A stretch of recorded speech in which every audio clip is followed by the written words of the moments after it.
हमारे साथ खास मेहमानों का पैनल जुड़ गया है। परिचय करा देती हूं। एडवोकेट नेहा धवन जी जुड़ गई हैं, भारतीय जनता पार्टी से प्रवक्ता।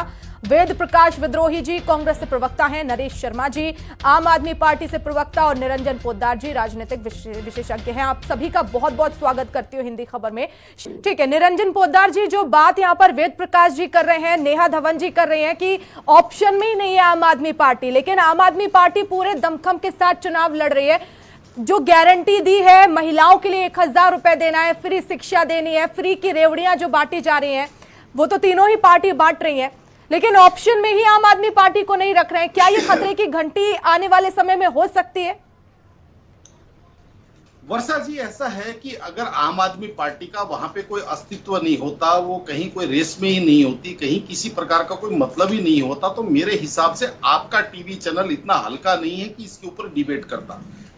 आज अगर आप इसके ऊपर डिबेट कर रहे हैं, क्योंकि हरियाणा के अंदर तो और बहुत सारी पार्टियां लड़ रही हैं, कई निर्दलीय भी लड़ रहे हैं, उनके ऊपर तो हम डिबेट नहीं कर रहे, तो कहीं ना कहीं कुछ ना कुछ तो इनका राजनीति में वहां पे उपस्थिति ये दिखा रहे हैं ना। और जिस तरीके से आपने देखा होगा कि पिछले चुनाव में इन्होंने लगभग अपने आधे उम्मीदवार उतारे थे और इस बार पूरे के पूरे 90 उम्मीदवार इन्होंने उतारे हैं। निश्चित रूप से मैं इस चीज को मान सकता हूं कि हरियाणा में अभी तक आम आदमी पार्टी का राजनीतिक रूप से कोई स्टैग नहीं है, कोई वोट बैंक नहीं है, लेकिन वास्तविकता एक और भी है, और वो ये है कि जहां जहां आम आदमी पार्टी गई है, चाहे आप सबसे पहले दिल्ली के अंदर इन्होंने सरकार छीनी, किससे छीनी? कांग्रेस से सरकार छीनी। उसके बाद में इन्होंने पंजाब में सरकार छीनी, किससे छीनी? कांग्रेस से सरकार छीनी। जो उसके बाद में जो गुजरात गए, गोवा गए, या जहां जहां भी उत्तराखंड गए, वहां वहां इन्होंने किसको डैमेज किया? इन्होंने कांग्रेस को डैमेज किया। और इस बार भी अगर ये ऐसी इनकी कोई उपस्थिति, या जिस तरीके से विद्वान विद्रोही जी बोल रहे थे कि अगर ऐसा कोई मतलब ही नहीं होता, तो मुझे एक बात बताइए, एक 20-25 दिन तक क्यों मंत्रणाएं चली गठबंधन की? क्यों राहुल गांधी जी ने कहा कि भाई मैं आम आदमी पार्टी के साथ गठबंधन के पक्ष में हूं?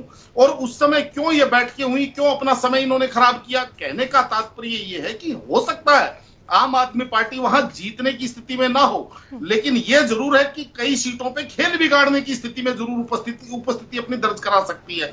और इसके अंदर भी अगर आप कहेंगे तो मैं आपको बताऊं, जिस तरीके से काशीराम जी की राजनीति को आपने देखा होगा कि जब उन्होंने शुरुआत करी थी तो उन्होंने ये बात कही थी कि बहुजन समाज पार्टी पहला चुनाव लड़ती है अपनी उपस्थिति दर्ज करवाने के लिए, दूसरा चुनाव लड़ती है किसी को हरवाने के लिए, और तीसरा चुनाव लड़ रही है चुनाव जीतने के लिए। तो आज जिस तरीके से अरविंद केजरीवाल जी वहां पे दूसरा चुनाव लड़ने गए हैं विधानसभा का, तो निश्चित रूप से पिछली बार इन्होंने अपनी एक बेशक ये समझ लीजिए लगभग आधा % वोट लेके आए होंगे, 0.57 करके मेरे ख्याल इनको कुछ वोट मिला था, लेकिन उसी का तो परिणाम था कि लोकसभा चुनाव में कांग्रेस ने इनको अपना गठबंधन, अपना सारथी और अपना लाभार्थी बनाया वहां पे।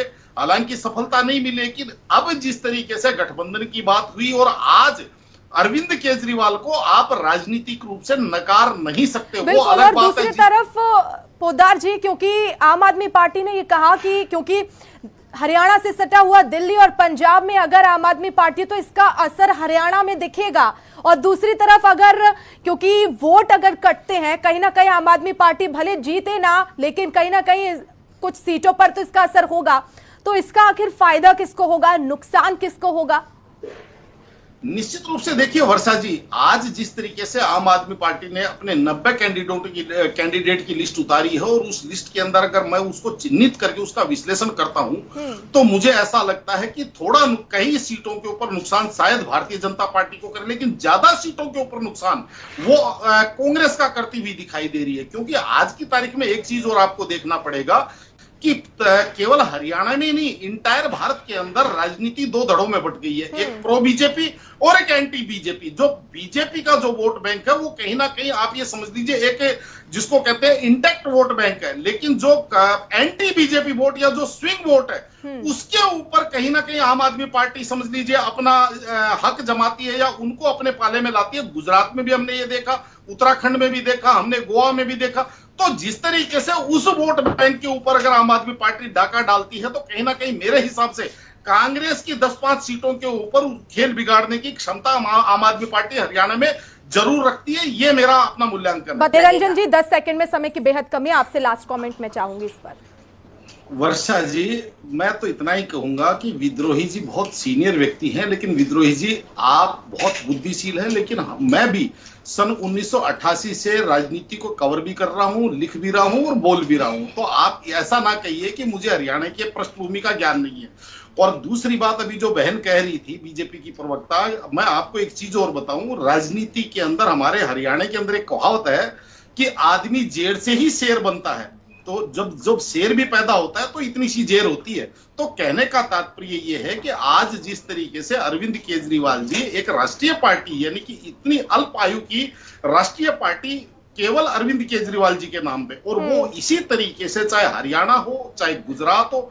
आप क्या चुनाव से पहले क्या कहते थे कि गुजरात के अंदर अरविंद केजरीवाल जी 7.5% वोट लेके जाएंगे, आप ये कहते थे, लेकिन लेके गए ना। वहां पे जिस तरीके से उन्होंने अपनी उपस्थिति दर्ज करवाई, राष्ट्रीय पार्टी बने। तो कहने का तात्पर्य ये है कि आज जिस तरीके से अरविंद केजरीवाल जी टर्मिनेटर की राजनीति करते हैं, कहीं ना कहीं मुझे ऐसा लग रहा है कि 8-10 सीटों पे चाहे इस पक्ष की चाहे उस पक्ष की खेल बिगाड़ते हुए जरूर दिखाई दे रहे हैं। इस चीज से आप राजनीतिक व्यक्ति हैं, बोल नहीं पाएंगे लेकिन सोच जरूर सकते हैं। बिल्कुल, बहुत शुक्रिया, आप सभी मेहमान मेरे साथ जुड़े, इस चर्चा में शामिल हुए। तो